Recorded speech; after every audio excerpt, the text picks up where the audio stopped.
There are many ways to manipulate the graphical display of elements in Revit projects. It's really important to begin with a good understanding of the overall defaults used in your project at the top level of the display hierarchy before you go in and start modifying things at an override level.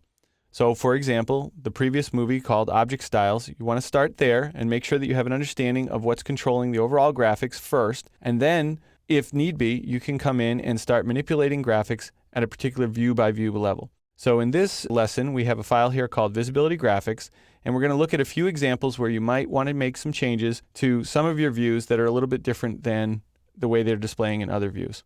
This floor plan is showing me furniture, it's showing me electrical fixtures, and it's showing me some dimensions and some other things.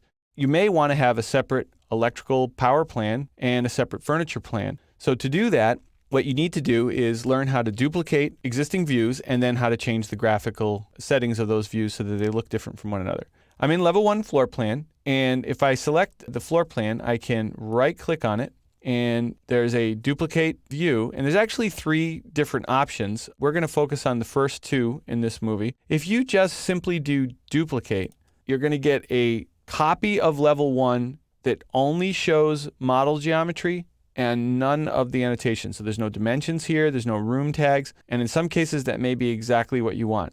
If I go back to level 1 and do right-click, duplicate with detailing, copy 2 of level 1, this is an exact copy of level 1, including all annotation, all door tags, window tags, room tags, and dimensions.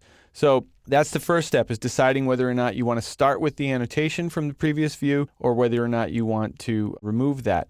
Now, if you need some of the annotation and not all of it, you're still going to want to do duplicate with detailing in most cases and then just remove the annotation you don't want. So in this example, I'm going to start with this one. I'm going to right-click it again and choose Rename, and I'm going to call this Furniture Plan. But I probably ought to say Level 1 Furniture Plan. So this is going to be my Level 1 Furniture Plan. And the first thing I want to do is I want to clean it up a little bit. I do want to see the room tags, but not really any of the other tags. So I'm going to make a big old selection around the entire floor plan, and that highlights everything. Then I'll click my filter button, check none, and I want to only select the stuff I want to delete. Door tags, dimensions, window tags. Now, deleting dimensions, this is not model geometry, so it's only being deleted from this view. If I go back to the original level 1 view, you can see that I still have all of the dimensions and tags intact over here. So let me return to the furniture plan. So now we've gotten rid of the tags we want. Now, unlike tags, if I were to delete electrical fixtures, they would be deleted everywhere. So that we don't want to do. We want to take a different approach here. So here, we're going to actually hide the electrical fixtures in this view only, as opposed to deleting them. Now, there's a couple ways we can do that. We can do it with the Visibility Graphics dialog, and I'd like to show you that way first. So we're going to go to the View tab. We're going to click on Visibility Graphics. Notice that the shortcut for that is VG. You'll be using Visibility Graphics quite often, so you probably want to get the hang of using the shortcut for this, VG. And I would go down and I would find Electrical Fixtures, and I would simply uncheck the box. That will make those items invisible in this view only. Now again, this is a view-specific change. If I return to level 1, you can see that electrical fixtures are still visible here. So I'll go back to the furniture plan, and everything looks pretty good. And so I'm confident that this is the plan that I want. So I'm going to be comfortable with this one. Let's do one more example. I'm going to right-click level 1, duplicate it with detailing, rename it. Now call this level 1 power plan. Now here I'll show you an alternative to the method I just showed you to hide things. Once again, I'm going to select everything, filter, check none, and delete dimensions, door tags, and window tags. Your alternative, of course, is to duplicate without detailing and then re-add your room tags. Some might argue that it's just as easy to do that as it is to do the method that I'm showing, but I think it's a 6 of one, half dozen of the other proposition, so I'll leave that up to you. Now here, I want to see the electrical fixtures, but perhaps I don't want to see the furniture. So I could go to VG and uncheck furniture, or I can select one of my furniture items, and up here on the ribbon, there's this little light bulb icon for hide in view, and if I click on that, it's actually a drop down, and we can hide 2 ways. If I were to just choose the first one, hide elements, we'll talk about that in a future movie, that would only hide this one table.